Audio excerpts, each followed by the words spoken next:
And the next part of the week came through, and the sport mod guys were like, what the heck? You know, he's running with the mods and beating them. He's like, how are we supposed to beat him? You know, they were complaining that something's got to be wrong. And then the next thing, Udelhoven told me, and he's like, you're not going to be able to run with him. They're not going to be able to run double things anymore. Can't do it. I'm like, what if I pay both pays? What's the difference? And right. Well, that wasn't going to happen anymore. And he's like, well, what'd you all do? And I said, I just drove in the pits, had him put some rounds in the left rear, and we filled up the gas. He's like, you didn't even change the carburetor? And I'm like, no. He's like, oh God, don't tell him that. Oh, jeez. The home built car. Yeah. Nuts. That was a fun night. One that's wilder with that car. This was in the year that we won the championship in that sport mod thing. Is my left rear link, they're solid length, 16 inches, what the rule was. And my right rear, I keep pretty level. My mount that hooks to the chassis, I made all this stuff. You gotta remember I made all this, everything that's on that car, I made all the brackets and everything. My bracket in the heat race rips off the car. It literally ripped it right off the car. Still hooked to the link, brackets all in there, ripped it off. We couldn't weld it back on. We get in the pits and we're looking at it. We're like, you know, what are we going to do? We're in it for the points, so we want to win this points deal. Yeah. So I thought, we're going to get out there and get our points. So we unhook that link, or we leave the link. We might have left the link on, because technically in the rules, you got to have a 16-inch link, right? Right. Doesn't really say what it's got to be hooked to. Yeah. So we took the link and we just left that thing wrapped up there, like taped it up the rear end. And then we took a ratchet strap and ratchet strapped it forward to the chassis up by the mid plate, and then pulled it and have one go all the way to the back by the bumper, kind of back in that area. Right. And we ratcheted it kind of both ways. So now the thing's kind of like held in place with literally like 2-inch ratchet straps. And then we're looking at it and we're like, well, maybe Dad's like, just take it easy, you know. And I thought, we'll just wrap a chain. We wrapped the chain around it, and then just kind of hooked the chain and taped it up on both sides too, in case something did come loose. Right. But it had kind of a chain holding it. And I'm like, Dad's just like, go out, just take it easy, and we'll see, you know, just make it through the night. We went out the first corner. I ran that thing as hard as it could, and it laid down in the corner, and it worked. It worked really good. We drove right up through the field, and we won the race. I remember. Because at that point, my cousin was technically the tech guy, Jeff Robbins, and he couldn't tech my car because it was kind of a, you know, controversy or whatever. So Udelhoven would have to come over. Jason Udelhoven would have to come over and tech my car. And I remember he came over, and I said, I can't believe I won. Like, what are you talking about? I said, well, look under there. And he looked under it with the light, and he goes, oh my God. That's awesome. He couldn't believe it. He's just looking at it. We should have took a picture of it. Honestly. Because it was a crazy story. Something you'd think. It literally had ratchet straps both ways, and just a chain just kind of loose in case something totally flew apart, holding the right rear together. That's awesome. And it worked great. Yeah. I was able to just go down there and lay in and stay in it. Maybe we should have left it like that the whole year. There you go. Another time we were at Makokata, and that car worked awesome. I lost the right rear spring. Because those cars, they climb up, you didn't have chains or anything. Yep. And they climb up, and the right rear shot out from under it. The car just fell down. But when it fell down, I was kind of ripping around the very top lip of that track. Right. And it just allowed it to kind of just land real easy, and it was really lifting the left front. It was really lifted up, but it just went right around the corner. And it worked great. It really did. And the spring was gone. Yeah. That's got to be a crazy feeling, just feeling it jump up like that. It honestly drove around there really good. Yeah. With no spring. Almost worked better than it had with the spring was in. Weird, you know, just weird things like that. Yep. And obviously the teardown story, that's my favorite since I've been racing. Yeah. That, I mean, they had good reason to, I'd say that night. And coming into that, this was kind of up to where we were building our house up before that, and we weren't really putting a lot of emphasis in racing at that time. And it was in the over like the lemon light bottles and all around. we just didn't have any time. So we were just kind of racing to race, not pushing nothing. Yeah. And we didn't have a ton in there. And it was at the end of that, so then we were starting to like actually put some emphasis into this now. And I remember in that race, when you race cars quite a bit and the car feels, you know how it feels, you get kind of comfortable. I'm not saying my car handled great then, Right. but you get kind of comfortable and you can watch out in front of you a long ways. Okay?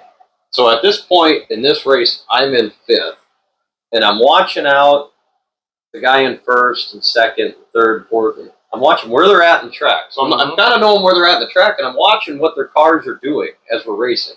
Because as you get to them, you got to know where their weakness is. You got to know what their problem is that they're having.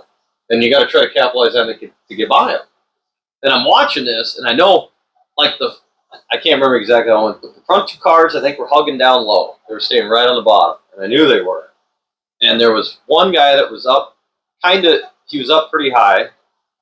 And another guy, just where he was going to start, he was going to be high, but he was going to have to start beside me. And kind of knew where everybody was going to go this first corner. And we took off on the restart, and I knew exactly what was going to happen. And it happened just like I thought it was going to. And we took off. I laid back just a little bit and took off with them. We came down in there, and I hugged it up in by the beer garden and just turned and pivoted back across track, came straight across to the middle, about the middle across track. One guy came down in, he went high. I went right underneath him. The other 2 guys tried hugging the tires, and they on a restart, they're kind of bottling each other up, you know. And I went by them like they were pulling a plow. I mean, I went from 5th to 1st in one corner, through those 2 corners. And I mean, I was flat wide open when I went by, and they were down there, but they were kind of hugging the bottom. Dolly and around, you know, they didn't have no speed. And so when I went by them, I would have thought the same thing. They probably thought, Jesus, you know, he just flew by us. Yeah. Something ain't right. So we get done with that race, and we won. And we pull in, and they tell me, they're like, you got protested. You got to tear it down. And I'm like, oh, I don't care. I said, well, you know, kind of who was it? They told me who it was. And I was like, okay. I just fired my car back up, and I drove it right over to his car and pulled up to his window, and I was still in the car. And I told him, I'm like, I think it's good to protest. I don't have a problem with it at all. But I'm just telling you right now, you're going to lose your money today. Yeah. You know? I told him exactly what's in that. And he's like, that's all good if it's legal, you know, if it's legal. And I'm telling you right now, you're going to lose your money today.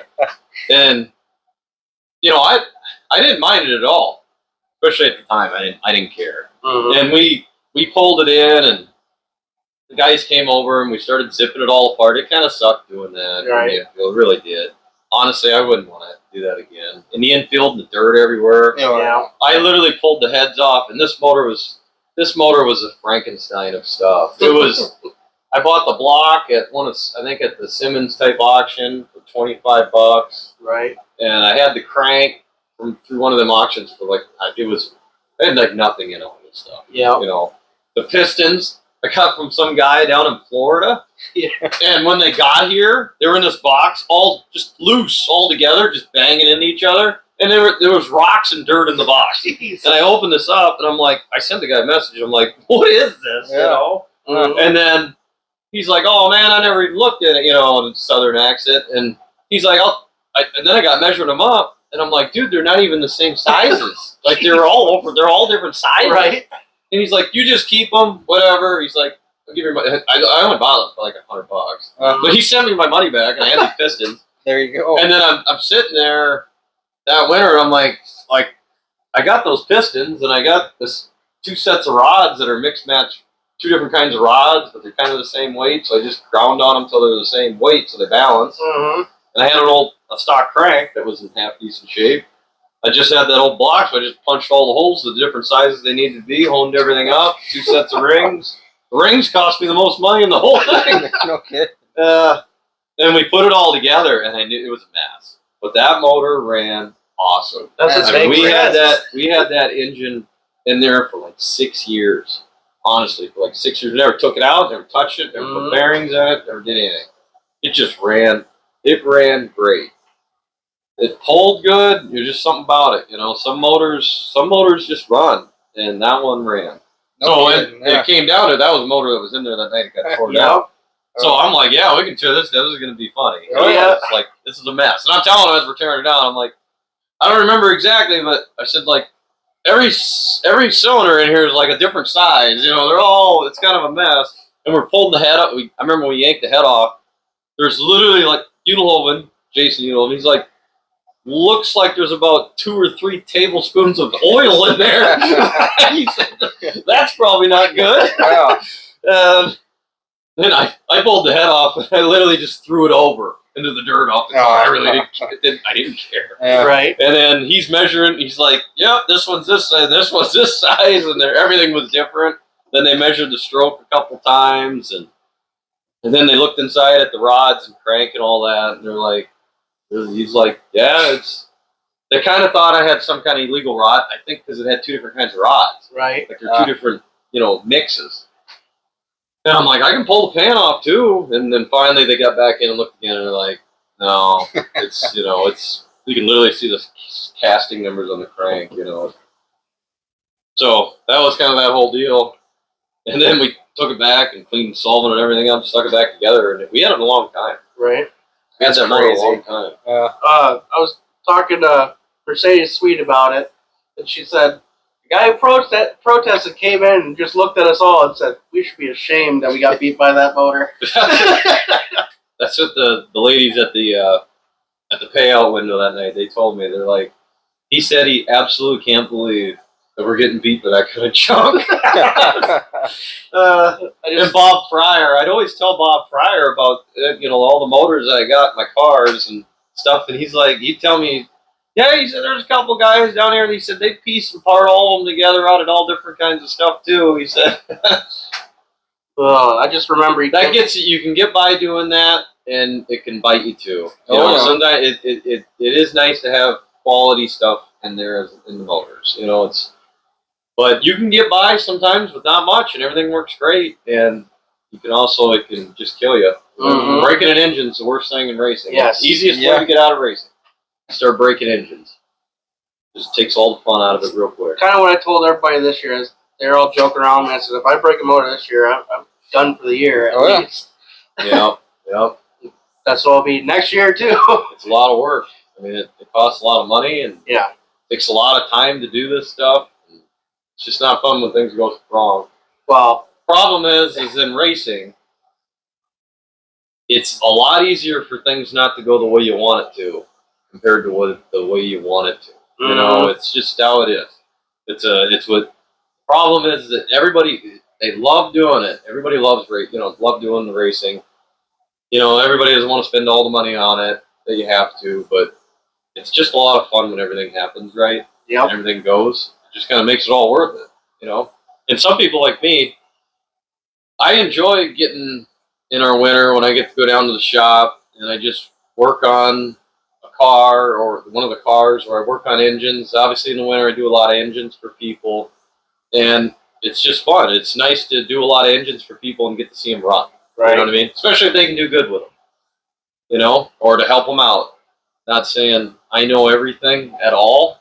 There's definitely people that know a lot more, but it's just kind of fun to be involved in everything. Right. Best you can. Then you kind of get into partnering with Charlie. Yeah, that kind of came with Chuck. When Chuck started running his car, I before that, I barely knew Chuck. I mean, I knew it was Spooky Pinball. They had a company up in Benton making the pinball machines, and I really didn't know Chuck that well, and kind of got introduced him through your dad. Yep. Honestly, and they said he wanted to come down and just kind of talk and see what it's about, the racing and stuff, and I gave him my opinions on what he should do if he was getting into it, what he's going to do, and how it's going to work. And Chuck was getting into it late. This is something that he did with his uncle. Yep. Through his uncle and his dad, and it was just something that he remembered having really good times with. All the way through his family. Katie, way back, they all went to the Duke. They had their corners, depending on what part of when it was. They might have switched corners at one point. Chuck knows all about that. But it was kind of, he was racing, I was helping him out, and he just kind of got to the point he was pretty nervous in the car, and he wasn't feeling like maybe he was getting as much out of it as he needed to, and he just wasn't going to get there. And he asked me to possibly drive stock car if he got one. Mhm. And I told him, I said, I kind of got to think about it a little bit, because it's always kind of been like, me and my family doing this, and this is kind of different. And having somebody else involved in it, it's a whole different aspect. It's a different deal. But he's like, well, he said we kind of hashed out the stuff, and we got all the way down, and I'm like, big deal, Chuck here. What's the number going to be? Yeah. Yep.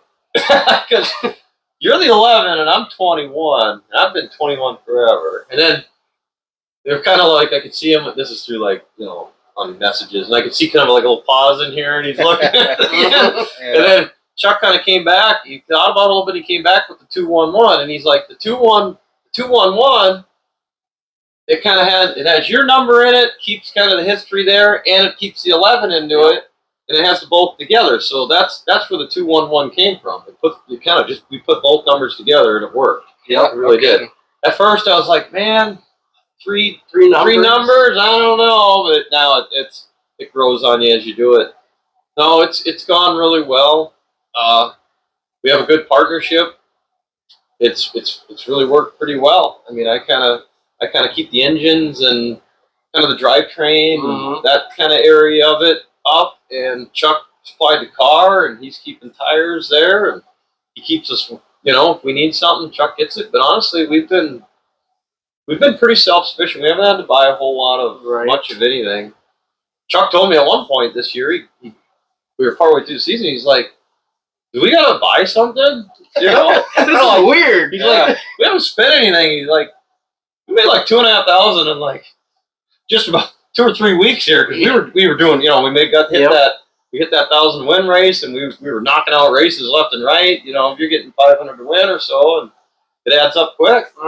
It helped us a ton. And Chuck's uncle, he kind of kept pushing us to keep changing some of the adjustments. And one of our deals was getting right front spring a little stiffer in there compared to what we were. And, I mean, when he's helped us onto that, and from there we have, in the help with BHE. BHE's partnered with us, and they help us through with all of our shocks and tuning, and I kind of knock ideas off them. They knock stuff back they're seeing throughout all the area. Right. It just helps having that kind of information. Anybody can go down there and start buying and talking through them and working with them, and have the same kind of information. At least it helps to have some information. I never drove a stock car. I didn't drive that type of car, so this was new to me. So I couldn't tell you what right front spring those guys were on, and the first year we just couldn't get enough right rear feel in the car, and I knew our motor was not really what we needed. We were still running 9-to-1 engines through the first year. We were able to get a few wins, and at the end we ended up going down to BHE and just having them look through our car too, to try to find if there's any bug stuff that they're seeing that we're missing. And it was very minor adjustments we made down there. And we came back, and we started rolling. It started getting a little better. Right. Definitely. And we picked up another win, or a couple more wins. And then what really helped us at the end of last year is we went out to the Farley race.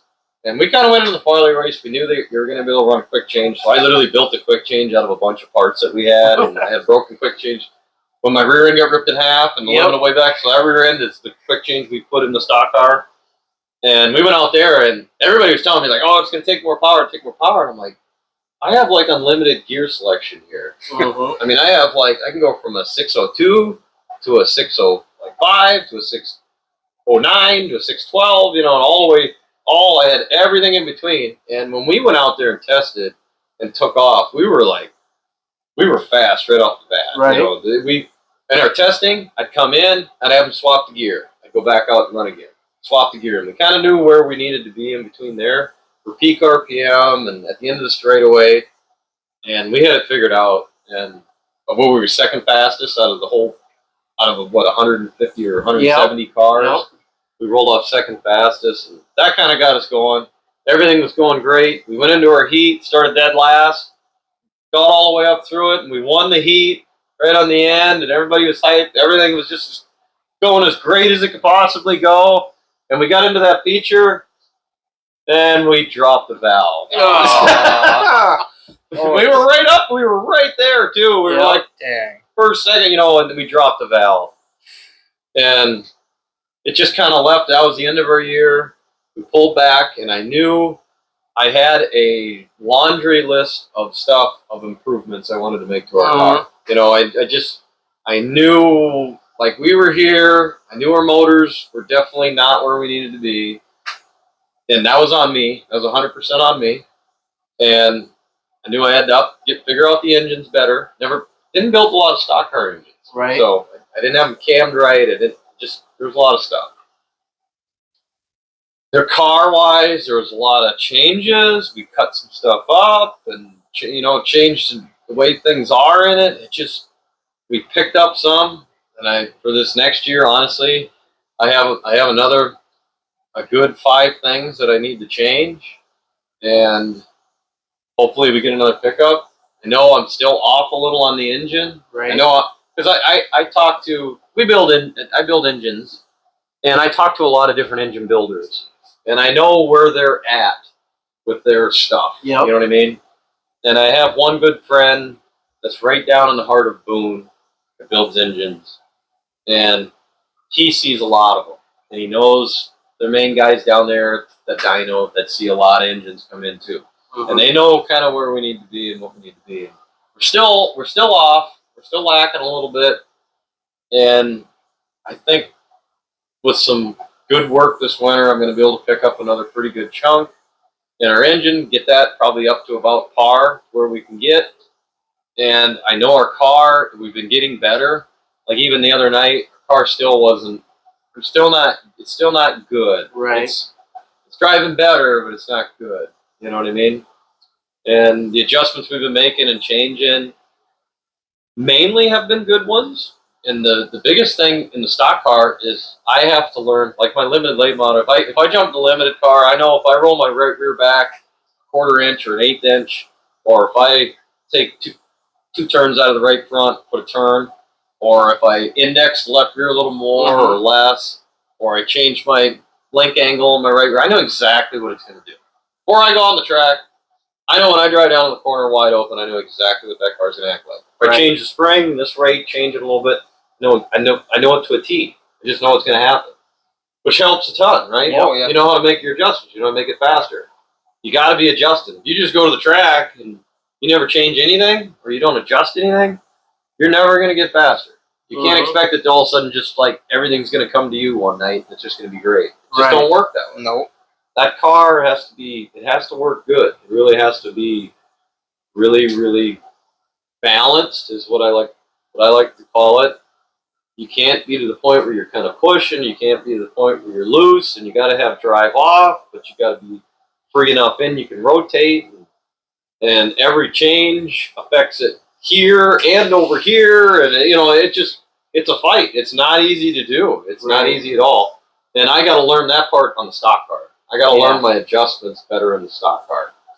So we can go to, the whole idea originally with me and Chuck was to kind of do big shows. And we've ended up we've gone do some stuff, and we've had mixed results. But definitely this year we picked up a lot. We have 5 wins. Yeah. Through the stock car, I think. Honestly, we should have had another one. Should have had one Friday. Kind of gave one away Friday night. Not kind of, you did. I mean, we were out there. Mechanical failure. We could have maybe pushed it in a couple other races, and we could have maybe had a win, two more on top. So, but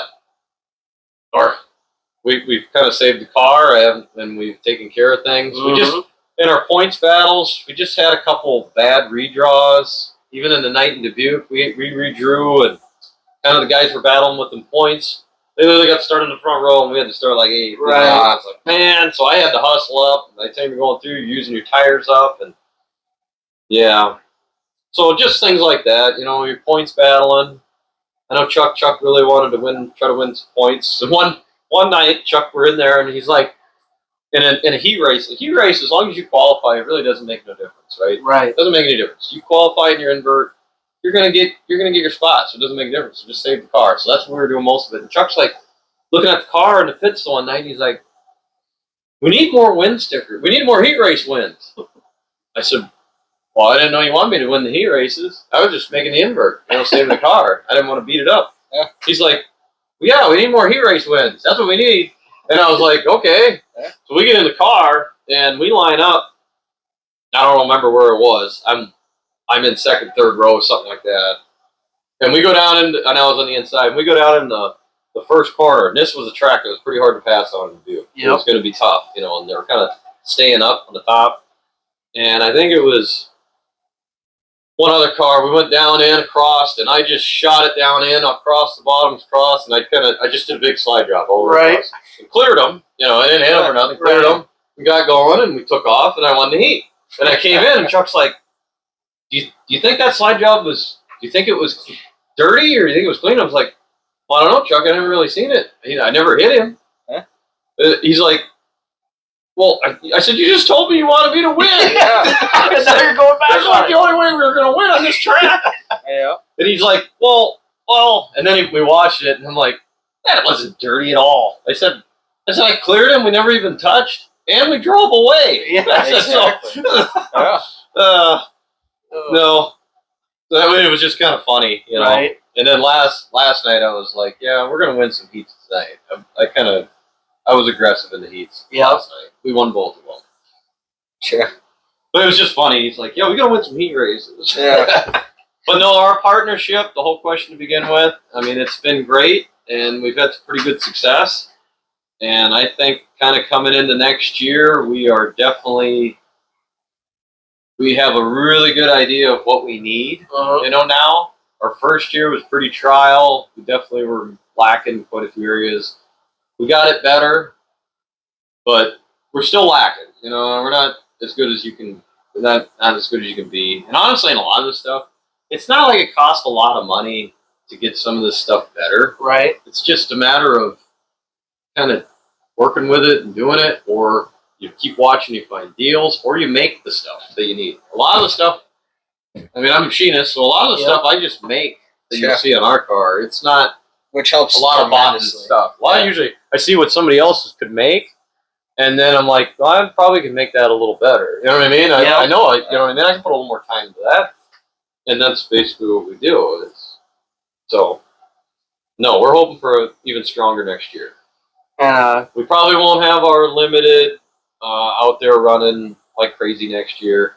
It's too much. It's too much to run both cars. And you know what? Once we got our car kind of really back in balance and we were dialed in, it's not fun to see somebody take off and run away. Right. It's just it's not good. It's not great for the class. And honestly, Matt over at Darlington, they hooked in to stay kind of right into this class and grow it. They had a lot of people jump in, so it might not be a bad thing for me to only pop in once in a while. Right. You know what I mean? Give some other people a lot more room. And there's some young guys getting in it. Great thing. And we're really close, or we were really close. We're already at like the most wins ever for over there. They said something about that at the track. Maybe if I have already got that, I don't know. Maybe if there's some young kid that wants to buy a car that you could drive like a madman around the top edge. Maybe somebody could get in there and see if they can do it themselves. Right. So it's a lot harder to do than it looks, though. Yeah, I can imagine. And then you get the YouTube side of it. You guys are doing pretty awesome things there. Yeah, Chuck does the old guy hobbies, and he makes the videos. He's been really busy this year he's building a new house and moving out there and getting out of where he's at, and he just wants his own area with kind of a bigger garage area. And he's just been busy with it. So his videos, he hasn't had a lot of time to really put into videos this year, but they're still been great. They still tell the story of what's gone on, and I mean, his videos are cool. Yeah. I was watching them before me and him ever, kind of got involved in what we were doing now. Right. And When you're him still in and the putting purple Manny car. in there, yeah, and having Manny in his videos too, kind of upped it. And it looks like Manny now bought a Crown Vic. So Yep, there you go. That'll be awesome. he's to going to see. be in a Crown Vic now, Yeah. I guess. Yeah, we were sad to see the death of the Gray Ghost. I was kind of shocked on how excited Manny was about it. Right. When it died. Honestly. He just kept giving Teddy He crap. was excited, and Teddy was. He felt pretty bad. He had a broken toe and a back elbow and everything else. Jeez. I mean, that car hit the wall and stopped dead. Yeah. Well, I was just showing Mom, Manny posted a video on Facebook of him taking it to the junkyard. Oh The yeah. frame Oh, is yeah. in and out. It's, Oh yeah. And then when he put it out on the internet, and everybody's like, "Oh, I would have bought that car. You could have clipped it. Could have did this." And I told Manny, probably should have put it up. Somebody would have bought it and resurrected the thing. I was joking around, Mom. He left all the gauges in there. Left Yeah. all this. Take all Yeah. that stuff out. Yeah. Yeah, Teddy kind of he definitely ended that one. Yeah. And I saw Manny kept giving him crap, and he kind of looked like, didn't really. Yeah, we may try to. I still have my sport mod, which I had some people kind of want to possibly buy it. We may pull it out and do a little work to it, and just kind of have it sitting together for when my brother-in-law comes home. Mm-hmm. He could jump in that sport mod and go run around some, and then maybe he could come back Yeah. the next year and have the same car that he kind of knows how it's going to drive. Exactly. Maybe. So So- jumping around. Yeah, we kind of threw that around because he drove Ben Wolberding's way back one time. He said that was one of the The You said late he- model or sport model? sport mod. He said it Sport was mod. one of the most fun he had racing. Peyton When he Henderson's old in car. that. Yep, that would have been that one. I drove that car once. Did you? Not very well, but I drove it. I drove it in Darlington. Ben drove my car and I drove his. Yeah. Because his car had some handling issues. It would push bad, and they're like, man, it can't be that bad. So I got in it. I mean, like Ben was he would hit the wall and Cool. it pushed so bad. Mm-hmm. Then I got in it that first night, went out in Hollap and drove it down in there, and I hit the wall with it too. And I'm like, yeah, it pushes pretty bad. Yeah. So we tried messing with it, but it just had such a bad push that it was bad. You had to really rotate it into the corner, like Mhm. throw it in. Then once I kind of figured out how much you had to overdrive it, and then it was like a balance of keeping it going. It had ton traction off. Yeah. And at that point, Boy was flying in the Mhm. sport mod. And I remember I got in it, and I got ahead of him in the heat, passed him, got ahead of him, and then he came down and dove in and drove up over the front end of the thing. His tire marks went right over the radiator. Oh, jeez. That's And I awesome. remember Ben's like, Jesus. But, I mean, we jumped in, and he had some competition. We went in the feature that night, and we got that thing rolling, and we won the feature with it. Mhm. And I remember getting out of it. And Ben almost won the feature in my car. The best he ever ran. So he was, and I kind of literally felt bad because I started back and I ran him down, and he was out front. I mean, he was gone. He was out front just cruising. My Mhm. car just cruising around, and I ended up going by him, and then I ended up winning. I don't remember where Ben ended up. I remember getting out of that car, and I was feeling it so much. I got out of the car, and my hands were bleeding. Oh, Oh, jeez. They were Yeah. they were bleeding Right? because it was so much rubbing. I guess Oh, yeah. it was bad. That car was hard to drive. It So- was hard to drive. I was 3 months into racing, and somehow Peyton thought it was a good idea to put me in that car. Try driving it. Going from the Cavalier that I didn't know how to drive to How did it drive? Did you think? All I know is I went to floor at one time and it took off right. Yeah, they'll leap around. You which got- I wasn't expecting that. And after that, I felt like I was flying, but I was probably quarter throttle, whatever. And then I spun it out once. Mm. It was just getting into the corner. I let off and try to movie drive it, you know. Yep. And just ugh. Yeah, when you first get on it, the left rear on those cars really drives under you, Yep. and then it kind of turns the car on you. You got to kind of roll back to the right just a little bit, and it'll be good. Definitely was not expecting it. Well, like I Yeah. said, 3 months in the race and never driven a rear-wheel drive race car Yeah. ever, let alone a sport mod. And from a Cavalier that I didn't know how to drive to that. Yeah. And we made a lot of laps in it because there was a caution. We were waiting for a car to get moved.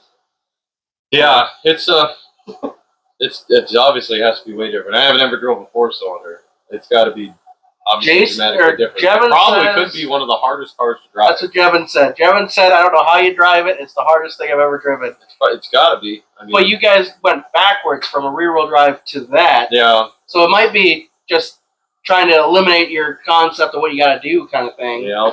But a car that's working really well, maybe in anything, it's maybe easy to drive. Right. So, what do you got? Any advice for me hopping into a hobby stock or anybody looking to get into like a rear-wheel drive car? Somebody that's just getting into racing altogether. Sure. If you're just getting into racing altogether, there's going to be a huge learning curve. Mm-hmm. And a lot of it's just going to be learning how to drive that car, learning the movements of it, what it does, and you got to learn the adjustments. So at first, you don't want to try to win, because the odds of it, some people might jump in there and they get a win right away. That could happen. I'm not saying that doesn't happen, but what can happen is you try too hard, and you can end up spinning out a lot. It takes the front end off, takes the back end off, and now all you end up doing is you're just trying to get back to the track. You're trying to get back to the track so you can run again. But every time that car gets hit, messed up a little bit, it changes the way it drives. Right. Oh, yeah. It ain't the same no more. It changes your balance, the way where you're at, and then so you got to take care of the equipment. Mm-hmm. You got to learn how to drive it first before you really try to go fast. Right.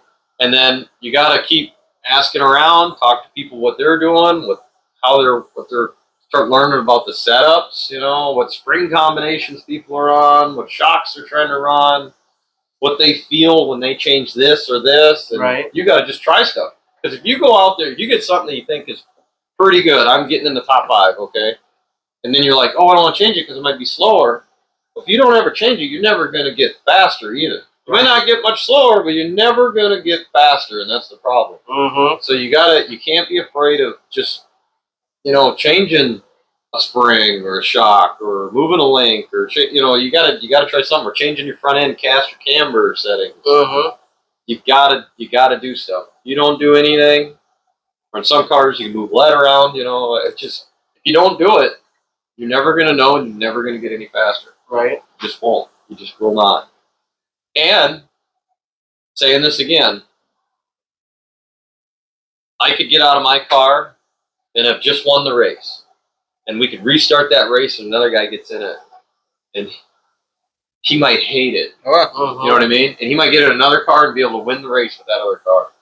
And just his driving style is different. Right. On Yeah, dirt, not only it changes that, yeah. a lot. A guy might like the car pushing kind of, and another guy might want it really free. And another guy might want the brakes kind of quite a bit set up different. Right.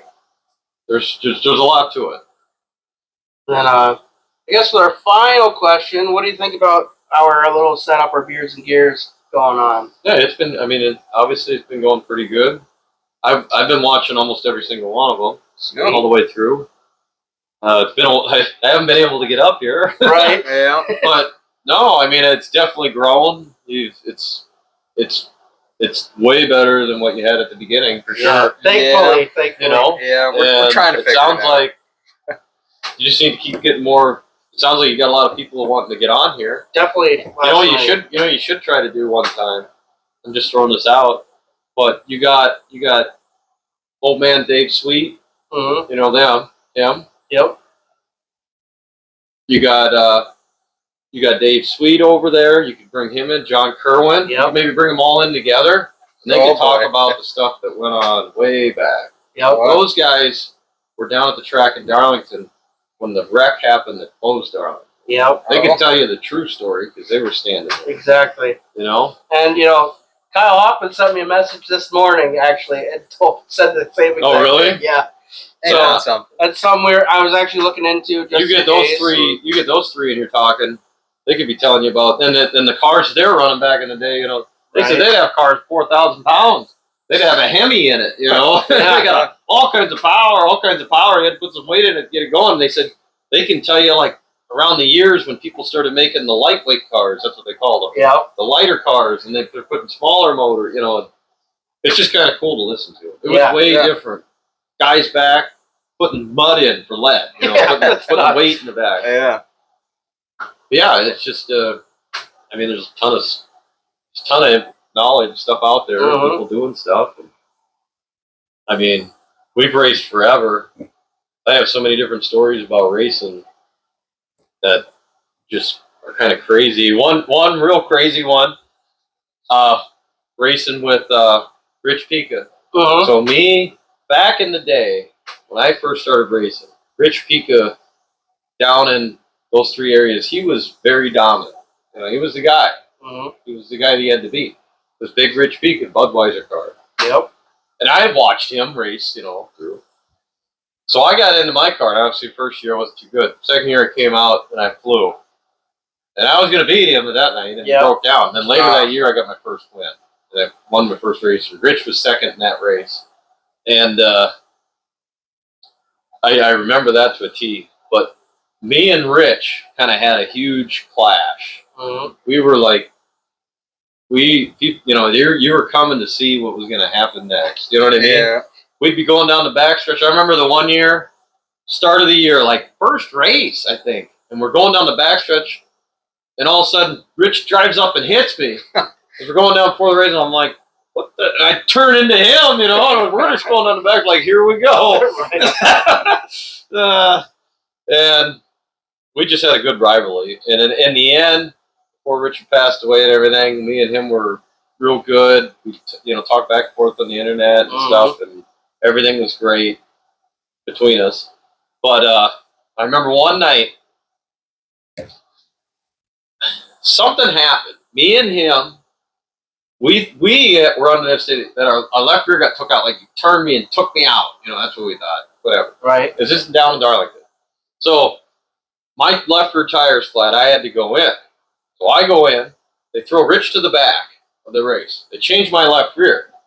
Then this is the guy, one of the guys we had helping, when he put the left rear tire on a wide 5 aluminum rim. It kind of looked the same on both sides. Well, they did it quick. They pulled it off. And this guy, he hadn't, you know, done a lot. He put the rim back on and impacted it on. He put it on backwards.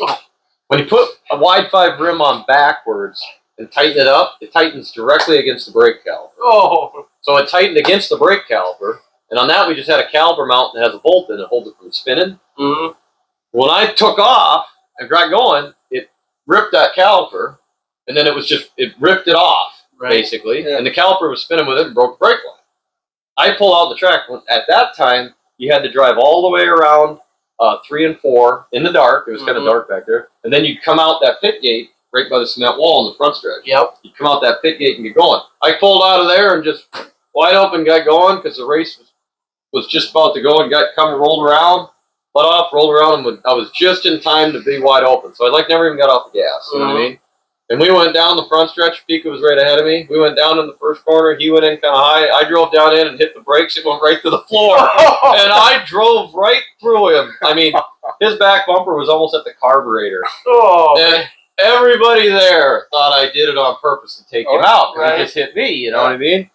And I'm like, I can remember it. His car pulled right up on my front, right up in the air cleaner. And I kind of like, well, at this point, I can't really do nothing. And I kind of just waited, and his car started turning.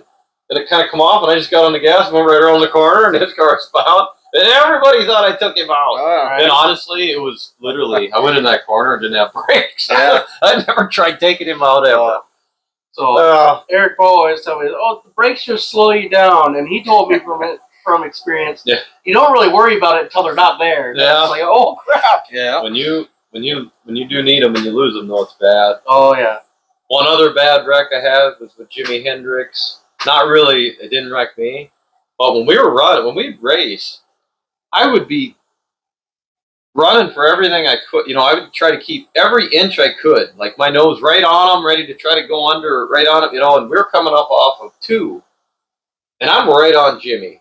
And he's coming off, and I 100% think he's, to this day, he spun his tires coming up off, and I hit him.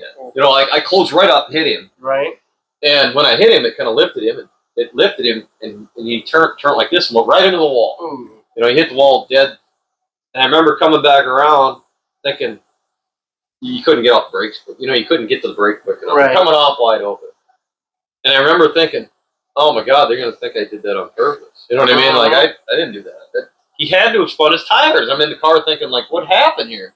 And I remember him getting out. He was like storying, and he fell over, and then fell over in the pits, and they always they thought I'm sure probably to this day I Probably thought took it him out. I mean, I never ever did really. I never really did.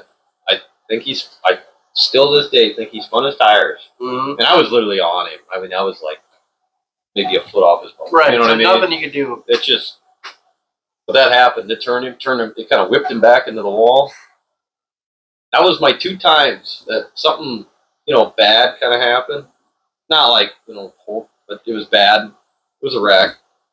And I really didn't try to have anything like that actually happen. Just something happened. Yeah.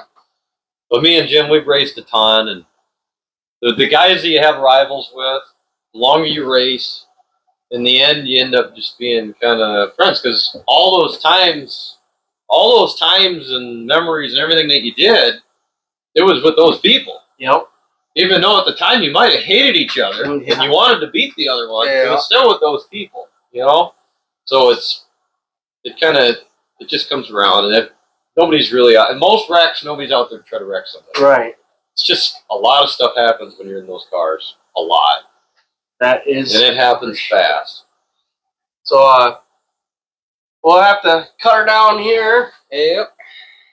Episode 22. Yeah, it's been Beers and Gears. I'm Blade. I'm Jonathan. Jason Robbins. And Jason Robbins. Yeah. It's been an absolute blast. See you next time. Later.